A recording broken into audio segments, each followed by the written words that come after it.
And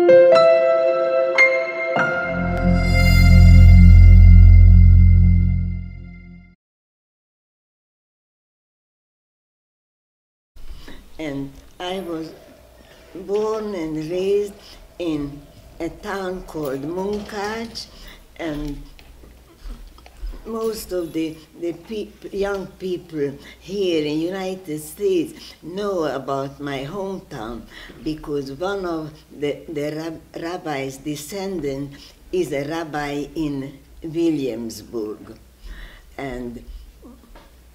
But we had in Munkács 3 other congregations. But what I want to tell you, in 1939, the war started, and I was young, and I didn't know. The Hungarian came; they were allies to the Germans, and they came to our area because in the First World War, they lost the German and the Austrian. It was Austrian-German monarchy. In Austria was Austrian-Hungarian monarchy, and the German from Germany, they were allies, and they started the First World War. In 1939, we were Czechoslovakia, but after the First World War, we were Czechoslovakia. In 1939, no, the war started, and the Hungarians were allies to the Germans, and my father grew up when our town belonged to the Austrian-Hungarian monarchy before the First World War. And the religious young men joined the Austrian-Hungarian monarchy army, who were fighting against the allies, against the Germans, all the countries in Europe, and England and United States were started the Second World War. And I told you that my father served Hasidic religious young men, joined the army in the First World War because they said, the young people, they were good to the Jews. And when they came in 1939, the Jews were glad to be, that the Hungarians were coming and dominating our city and our part of the country. But I remember when they came, the Hungarians, they brought packages for the schoolgirls. We were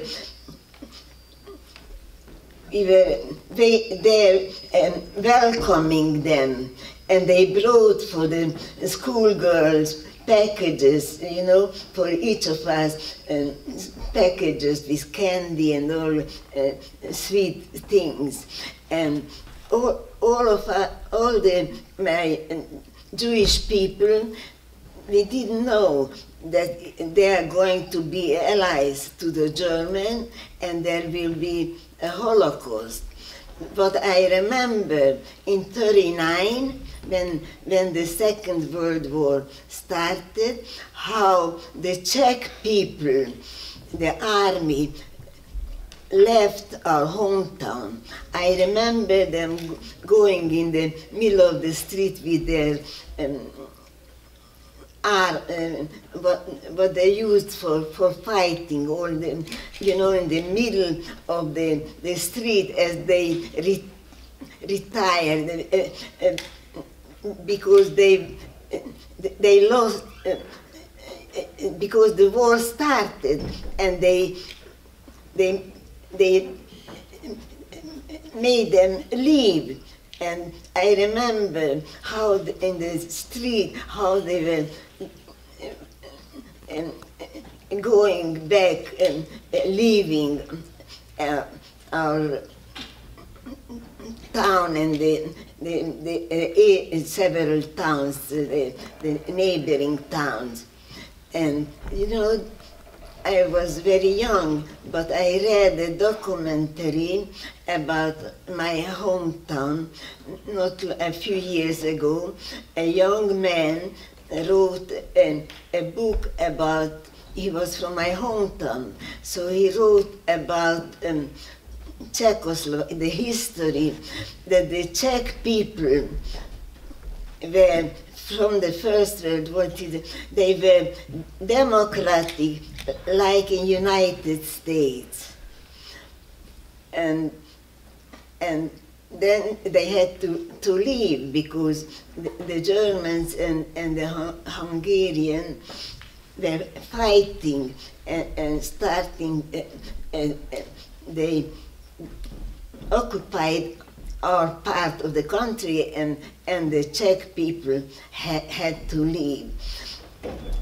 I was 9 years old, I told you, and gradually they took away the rights of the Jews. Gradually. We didn't realize that they occupy us and they will be allies of the Germans to start the Holocaust.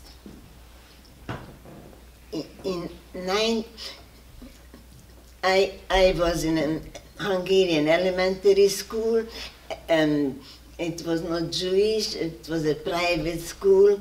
They didn't want to send us, the girls, to public school where there were Jewish girls who were not religious, and that would be a bad influence of our way of life. So they put us in private school, Hungarian school. And then junior high, when we left the private school, the girls, the Jewish community founded a junior high for Jewish girls, a Jewish school, but already the Hungarian limited the Jewish subject. So we only had 2 subjects, Jewish subjects, in the junior high school. I was not 14 yet, when almost 14, when the German came 1 month before we were taken to the concentration camp. The German came, and within 4 weeks they put us in ghetto, and all the Jews, and after 4 weeks they took us to concentration camp. But before they took us to the concentration camp, my brother, my older brother, he was 20 years old, and the Hungarian, the allies of the German, already took the 20-year-old to labor camp. The 20-year-old Jewish boy to labor camp. They should help the Hungarian fighting the allies. But my brother heard this is not regular working camp. He heard that it is dangerous, so he decided on his own that he is going to leave our hometown and he's not going to the labor camp, but you couldn't escape because they had in the central office in a different town, they had the document of all the people. But we had a Christian neighbor who liked us, and he was so nice. He was a sergeant. He traveled many hours to the center of the country and to this place where they had the document, and he destroyed my brother's document. This way they couldn't look for him, and he escaped to the capital of Hungary, Budapest, a big city. In 1942, there was no deportation yet. And my brother, he was the oldest of my siblings. My father had a textile business with salesmen, but he wanted to train his oldest son. My brother was about 14 years old when my father went to the school, because later the boys went to yeshiva, but a year or so he wanted to train him, that he should have a profession. Not that he needed his help, because my father had salesmen. My father goes to the school and tells the teacher, I want to take out my son. I want to train him in the business. The teacher said, don't take him out, he's a good student. My father insisted, and this helped him. He learned the business, the textile business, and when he escaped, he was doing business in the capital of Hungary.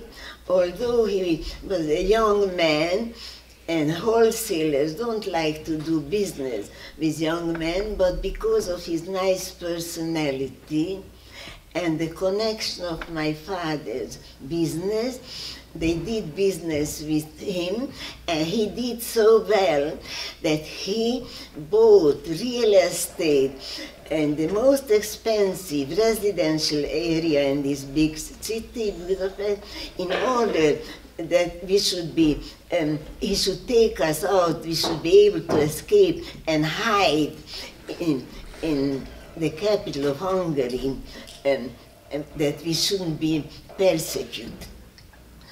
But the German came in 4 weeks, and in 4 weeks they deported us, and 2 days, we didn't know, before the deportation from the ghetto, my brother in the capital of Hungary had a friend from home, from his hometown, a 20-year-old who also escaped, and they found a Christian man to go to the ghetto and take out the girls one at a time. They should be saved. So this Hungarian, his father was from my hometown, I think the barber, and he was a detective or something. And he came and traveled many hours to my hometown, and the friend's sister was supposed to go first. And the friend's father was my father's friend also. And the friend said to my father, you send your daughter first. My daughter heard something, she wanna wait a couple of days. You know, parents are reluctant to part with children. But finally my mother gave in. She gave her wedding band for my 20-year-old sister, or 19, and he took her as his wife, traveling in the train many hours, and they came to the capital of Hungary where my brother was, and they were not yet in ghetto. In 1944, started only. So then, thank God, my sister, he took her, made it, and he went back for the other girl. A couple of days later, she never made it. She never survived. And 2 days later, we were deported. And my sister and my brother were with Christian papers, because then in the capital where they were already occupied by the Nazis, and they were deporting from the whole Hungary. So I remember, we were in ghetto, and I was so young, and with my age group, we didn't realize. I remember only one thing my mother said: till the end of the war, we'll cope here. The ghetto was where my grandparents lived, so we stayed by my grandparents. This is the hope. We didn't know what is awaiting us. They put us on the train, on not regular compartments. I don't know how many we were sitting on the floor. Certain things escape from my memory. I don't know how how we managed sitting on the floor, or so many of us. And I remember my mother said, put on as much clothes as you can, because this way we're sure to be able to keep it. And we didn't know what is awaiting us, because they said they are taking us to labor camp. After a few days, it escaped in my memory. I don't remember that part, how long it took, and the condition. You read in the documentary, it was horrible, sitting on the floor with babies and old men. Then the train stopped. They told us to get off, and we couldn't take any of our belongings. And then we stepped out from the train, and I was with my mother and 2 younger siblings. The younger ones were about 7 and 12 years old, with my mother. And I was with my sister, who was 15. I was 14, and Mengele was standing on the platform, and he showed my mother and with the children to go on the right side, and we should go, my sister, that's Debbie's mother, to go on the other side, to the other direction. And we were running, didn't know, and the last word my mother said, in German she said it, "Those are my children." Those were the last words of my mother. In Auschwitz, they took us, they cut the hair, and I cried, they shouldn't cut my hair, and she was hesitating, and then she cut it.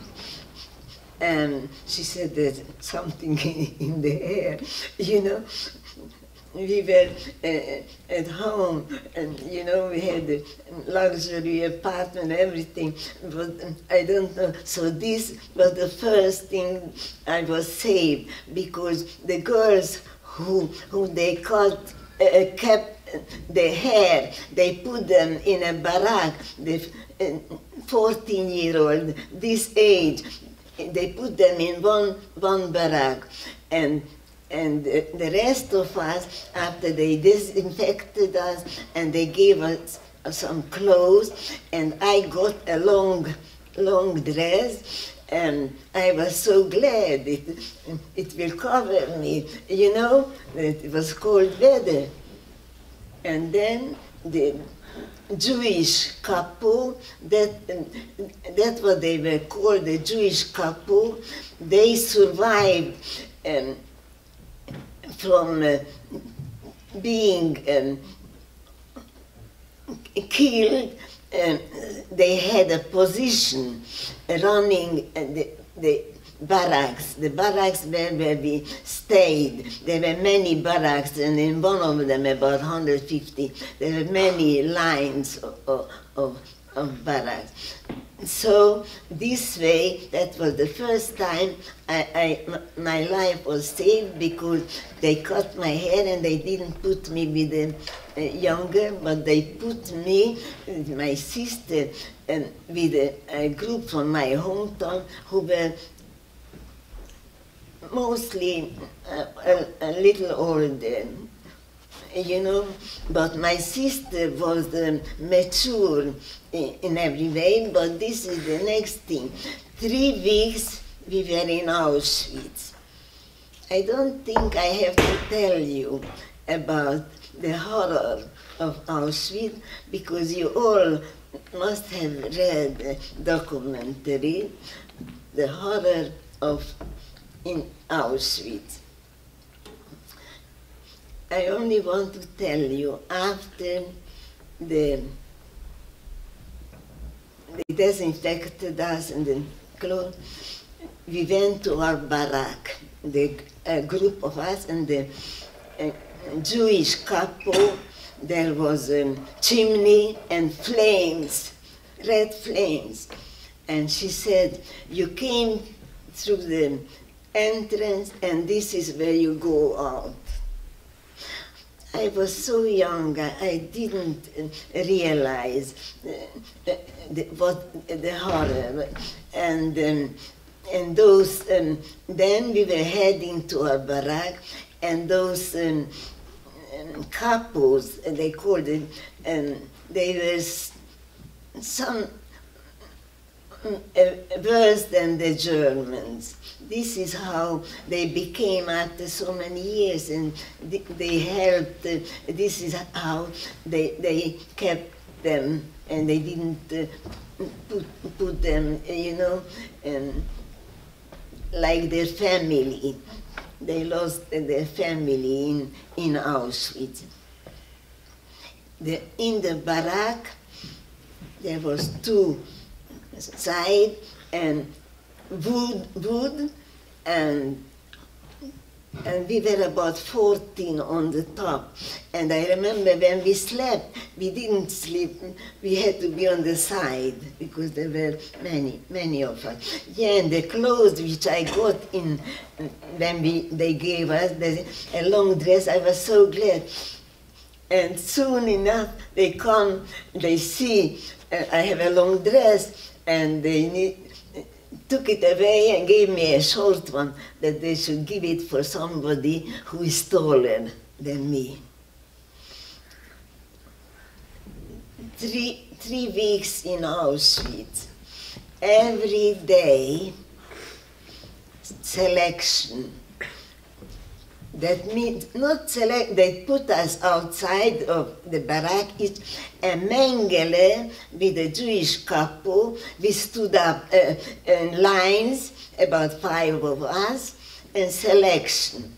I was so young, and I didn't realize the danger, but they were looking for young ones or very old, and I was sneaking up. I stood up with my feet to look older, taller. And this was hours we were standing outside, and I think it was twice a day, I don't remember. Selection, one time, there was a one-day selection, and they take a cousin of mine who had on the lip something, you know. She was born like this. So they took her out, the SS, Mengele, and her 3 sisters didn't know what's going to happen. They joined the sister, and they all perished.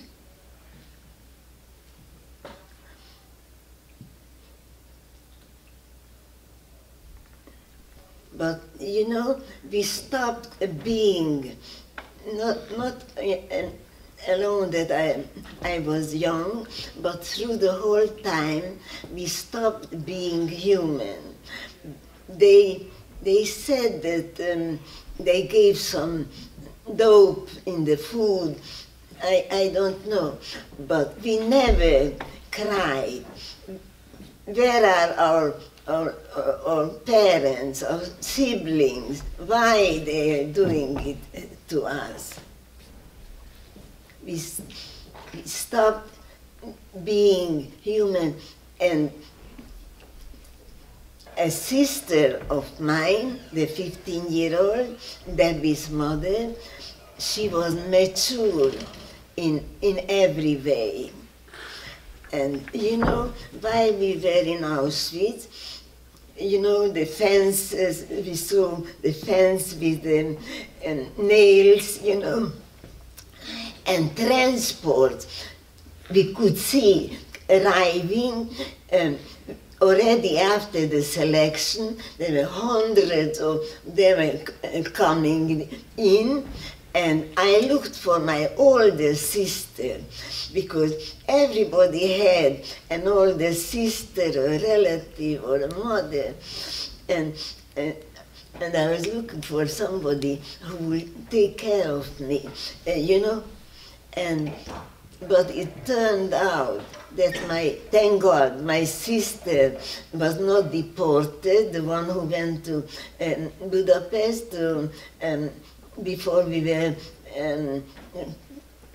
put in the concentration camp, and thank God, with Christian paper, they survived. But what I want to tell you, this sister, the one who was 15, that's Debbie's mother, she was mature and excelled at home in every way.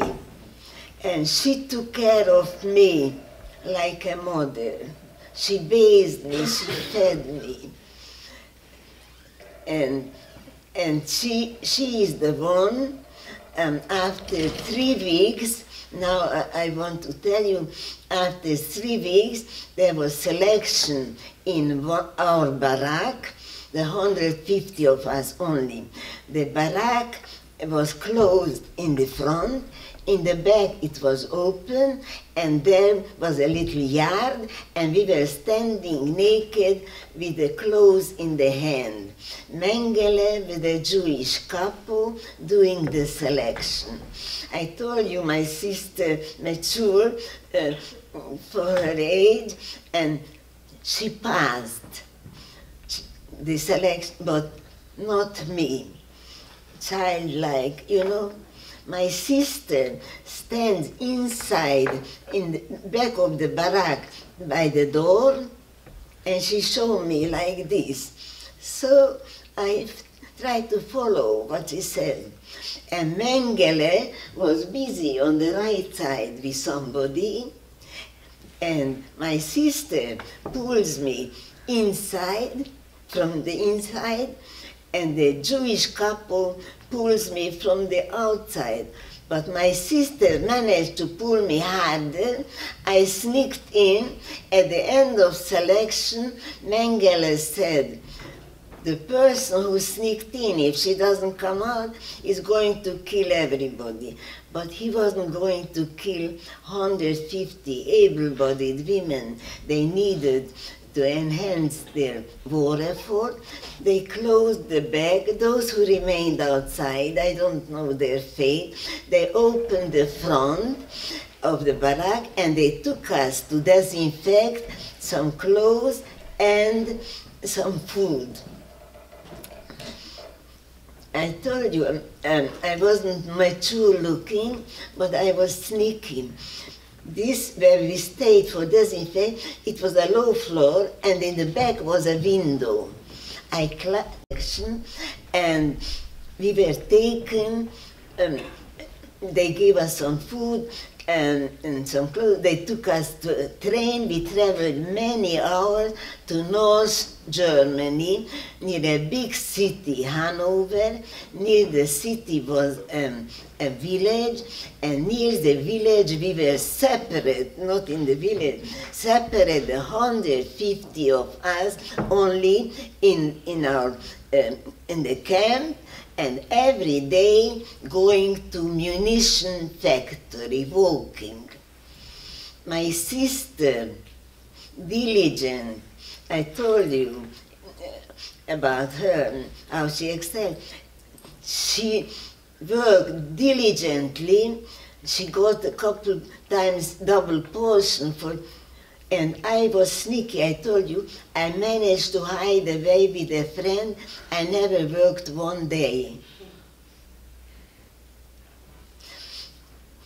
And I don't have to tell you the concentration, the camp, the food, and the whole situation. But here we had a barrack, and two, one on the bottom a bed and on the top, and no, like in Auschwitz, 12 people. I was down, bed, and my sister, and the situation there, you know,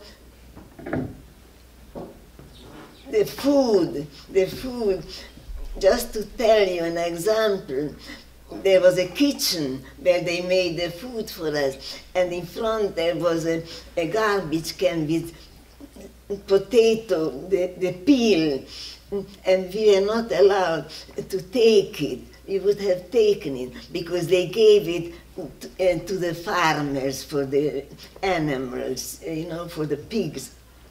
So I just want to tell you, the food and the hunger and being there, but no selection, because they needed our labor. 1 month, I told you that we stopped being human through the time. Never did we say with my sister, why we are there, where are our parents?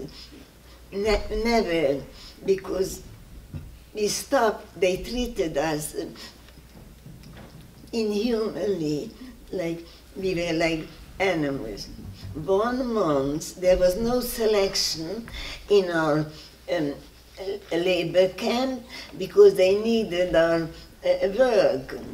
But 1 month before the end of the war, they were losing the war.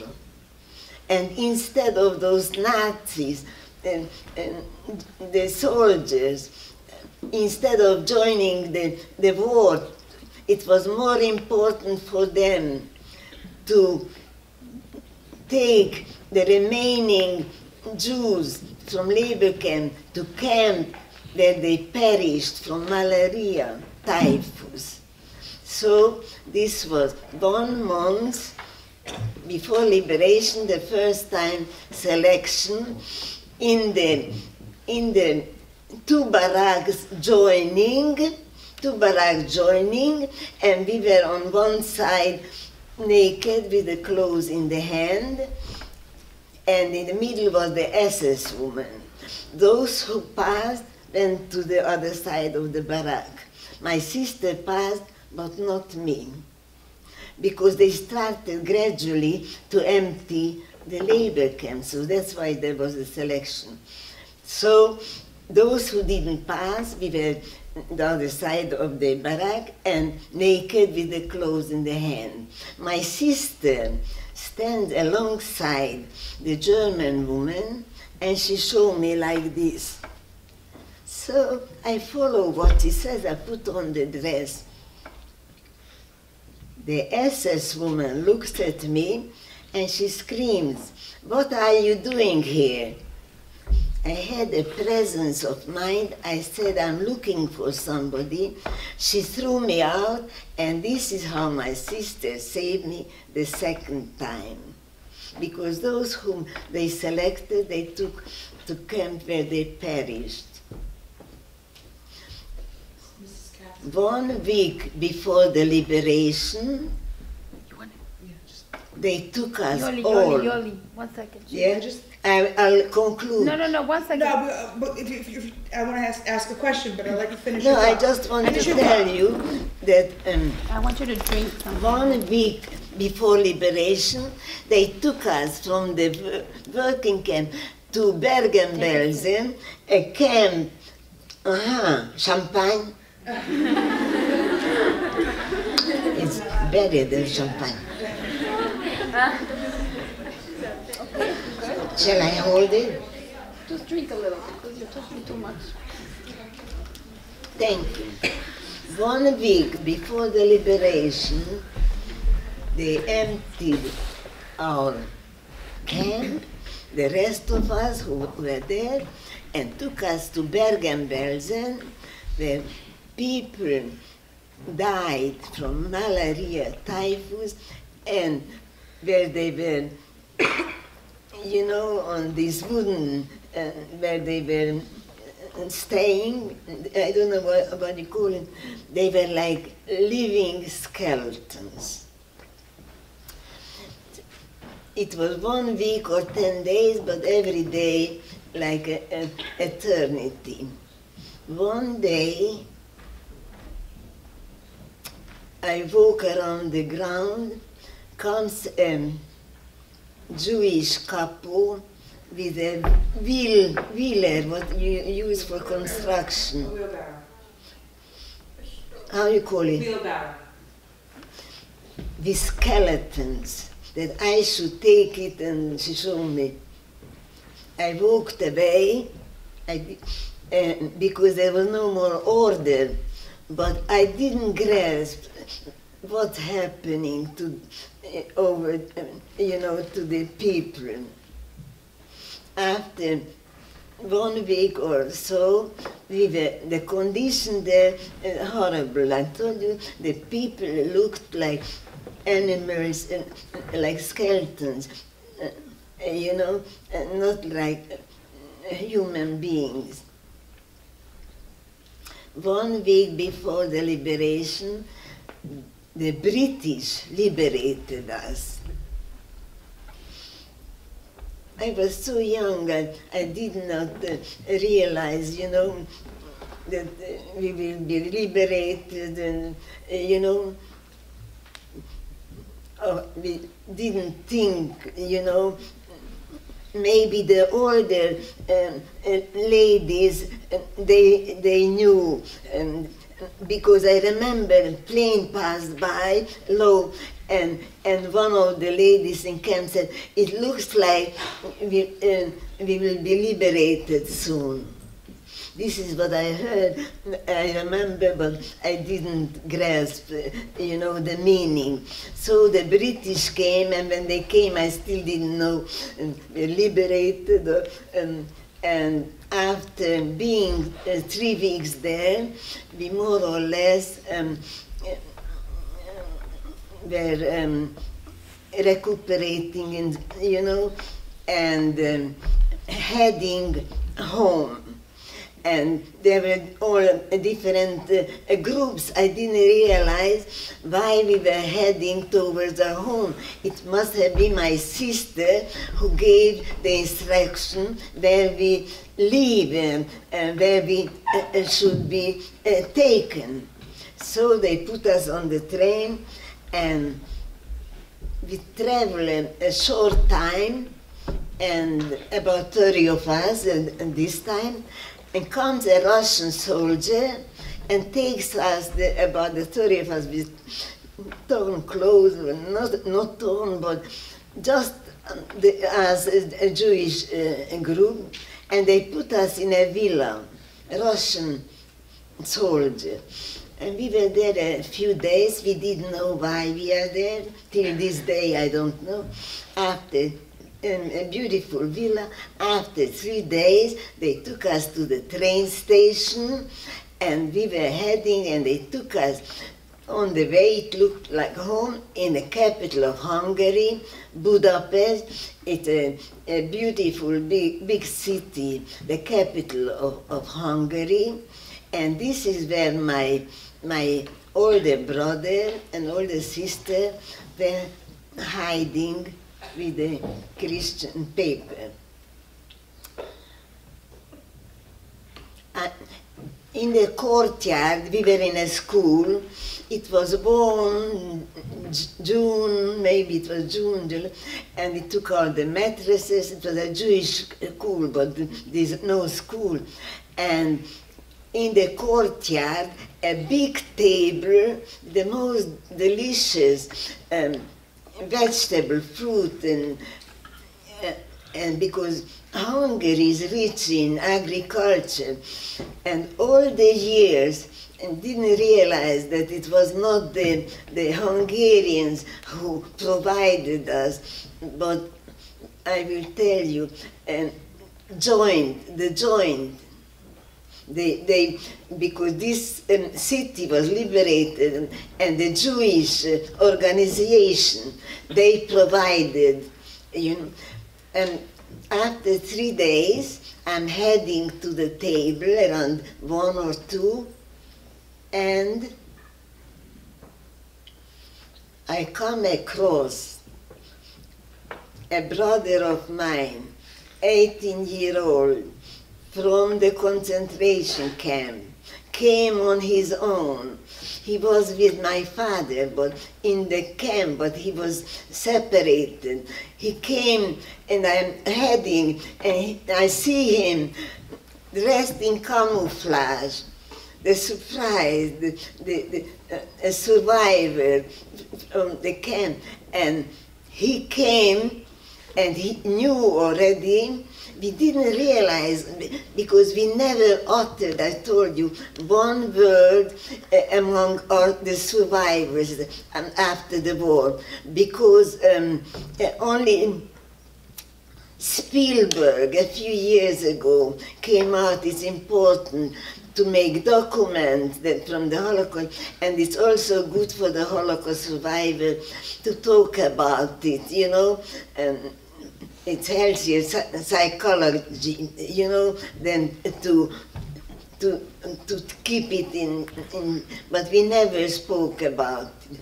And I have a nephew, a doctor, psychiatrist. I said, I am like those Spielberg said who are in denial. He said, it's okay to be in denial. So this is how I cope. So this brother of ours, without a man transport from camp, came on his own to the capital of Hungary to look for his older sister and older brother. And he already knew, because Hungary was, I told you, liberated by the Russians, and he knew already from the joint that my sister and my brother were heading home to our hometown to look for survivors. After 1 week or so being in Budapest, we were heading home with the train. A few days, and with the distance, a few days, we arrived to my hometown, Munkács. My sister, with whom I was heading, my brother, because he arranged it already to go home, and he knew already that the sister and brother are there. beforehand, before meeting my brother, we said with my sister, how are we going to look for our brother and sister in Budapest? So we said, I'm going to look on one side of the pavement and she's going to look on the other side of the pavement. We never stepped out. It's a big city. You cannot find anybody. But my brother, smart, he already had the information I told you, because it was liberated by Russia and they headed home to look for survivors. So they came to the train station, and one time my sister comes, of the many times, and she finds us, my brother, my sister, and I came as a surprise, 14-year-old. 14-year-old did not survive. Can I ask 2 you a question, months Mrs. Katz? we were Lori, she wants to ask you a question. in my She hometown. wants to ask you a question. Can she ask you a question? We should conclude. No, no, no. She wants to I wanna ask you a question. How many siblings do you have? Survived, I will tell you. 3 perished and 5 of us survived. 2 with a Christian paper and my father. My father, you know, it was 2 months after liberation. We didn't know that our father survived. This age group, 54, my father and the friend's father, they were not old. They made them work inhumanly so they should perish. And you know the miracle of my father's survival? Because unfortunately, none of my friends, the survivors, you know, the young girl and the young man, none of their fathers survived. Not because they were old, I told you, they made them work inhumanly. My father had a childhood friend from Cheder. He became a dentist. Doctors, nurses had position in the barrack. So this friend helped him in a small way in Buchenwald. You have to read about Buchenwald, the horror. Buchenwald and where we were, a horror. And he was hospitalized 2 months after we were liberated. We didn't know he's alive. After 2 months, the family, we found out he was in a hospital in capital of Czechoslovakia. Now, 2 months, we are reunited with my older sister, older brother. My sister, the older one, took us to the doctor, checkup. Just before, I want to tell you, we were walking on the street. Kids were running after me, asking why I have such thin legs. My sister took us to a doctor for checkup, and they found I had tuberculosis. The rest of I went to a sanatorium. You know, we were a group from concentration camp, young boys, young girls. We were not bedridden. It was a beautiful sanatorium. We needed a high altitude, you know, and it was like a camp, you know. And after 2 years being in the sanatorium, they discharged me. They discharged me, and since that day, thank God, not one day I had problem. Thank God I was completely cured. So my family moved to Prague, and I was in the sanatorium 2 years, and they were reunited with my father. So I told you, we were 5 survivors, siblings, and 3, but gave hope to my father. I didn't tell you, the little help what the friend could help him, and the hope for my father that he will have 2 surviving children. That gave him life. When I was in sanatorium, the family moved to the capital of Prague. This brother of ours, the older brother, and my older sister, like a mother to us, taking care of us. My brother, the training, what he got, he did after the war. I don't know how he managed. It was not a regular business. But I didn't tell you about my brother. Then, when he was 15, he went to the best yeshiva in our country. What is the name of? So I just tell you the education and how my father raised us all. So this brother of ours, the older brother, he provided us in the family in Prague, and my sister like a mother. We had a beautiful apartment, nice clothing, nice food, and all this my brother. But then 3 years later, 2 years after being in sanatorium, they released me. We were an additional 1 year in Prague, and then the Russian closed the border because it was dominated.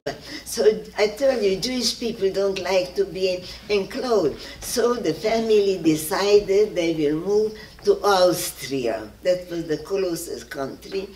And before moving, my brother, my older brother, got hold of a prospectus, finishing school for girls in Switzerland. I was 18, my sister 19, the 2 Holocaust survivors. And the rest of the family, they moved to a program from the finishing school. How do you call it? The program, you know, in Switzerland. And I don't know where he got hold of this program, you know. How do you call the prospectus? A prospectus from the finishing school. So 18, my sister 19, the rest of them moving. My brother provided we should go to Switzerland to study in Geneva. First, outskirts of Geneva, finishing school for girls, Jewish girls. Because, you know, Switzerland was neutral, and during the war they were not, thank God, you know, no Holocaust over them. And we arrived with a plane in Switzerland, in Geneva, and my brother bought us 1 bicycle for the 2 of us. Because in Switzerland they commute with bicycle, although it's the richest standard of country in the world, but lunchtime, you know, to work, to commute in the city is easier with the bicycle. So my brother bought us 1 bicycle. We arrived in Geneva, and before taking the train to the outskirts of the Geneva, we call up a relative, a distant relative of my father, to say hello. His wife from Switzerland, from Geneva, and she answered the phone. and the husband was there. I said, we heading to go to the finishing school. She said, don't go to the finishing school. It's not like the prospectus. Stay in Geneva and attend the university. So we listened, we remained in Geneva. We attended, my sister and myself, the university, and languages for diplomatic officers. 2 years, my sister, myself, studying in Geneva languages. After 2 years, we wanted to go to improve our English, so we decided to go to London, England. And my father arranged with, there was in Europe a convention, and the president was from England, from London, of the Aguda Convention. The president of England was there also, and my father said, my girls are going to London, maybe you can find for them a pension, you know, a family, a very nice family, where you pay and you stay there, you know. They call it pension, it's not hotel or something. And we attended, my sister and myself, to conclude. We attended the Beis Yaakov seminary. I just want to tell you the honor of our being able to study Holocaust survivors. There were not survivors this age, and there was no money. But I want to tell you, when you're young, you take things for granted. My brother and my sister, they remained in Europe with their family. And my father and my sister and a brother in the United States. And you know, when you're young, we never spoke about Holocaust, never thanking my brother for taking care of us. But you know, to pay Switzerland, they moved to Vienna and Austria, and they had a wholesale business, you know, with textile, and that's where he made the money, because to pay in Switzerland, and it was a lot of money. And you know, I told you, when you're young, you take things for granted. And I visited my brother many times, and when he was older, he had a visitor, one of his two sons, they both doctors, one lived here, and the rest lived in Europe, Belgium. And my brother, I was visiting from New York on my own. I could pick myself up, unfortunately couldn't have children. And my brother had a visitor in the living room, one of his brothers, a son's friend, and they're talking. She came to visit him, and I passed by, and I said, my brother sent us to university 2 years, Switzerland, 2 years, London, Beis Yaakov Seminary, so much money. My brother said they suffered so much. I wanted they should have good life. And then, I just want to say with 2 words, then my father, my sister, Debbie, Hedy, Hedy, and my brother and my father came to United States, and then I got married. I lived on the west side, and I was very active member in our community, Bikur Cholim, a member of the Bikur Cholim organization, and one time, two friends, I will conclude in 5 minutes. One time, minute, two Yoli. friends 1 minute. of mine got hold of me. I should invite the West Side people for Bikur Cholin terrace on the park. I said, listen, I cannot ask my West Side friend to travel at night to terrace on the park. It was Satmar Bikur Cholin. In the end, a school bus of girls came, you know. I said, don't put me in the invitation, I cannot ask. But they put me, finally I got the invitation. They put my name, so I didn't have a choice. A school bus of girls, because for Bikur Cholim people make. But I want to tell you, I was a member of the West Side Bikur Cholim, and every year they had an elegant luncheon, and they always, we all called from all New York friends to come and contribute. And one time, every year there was a guest of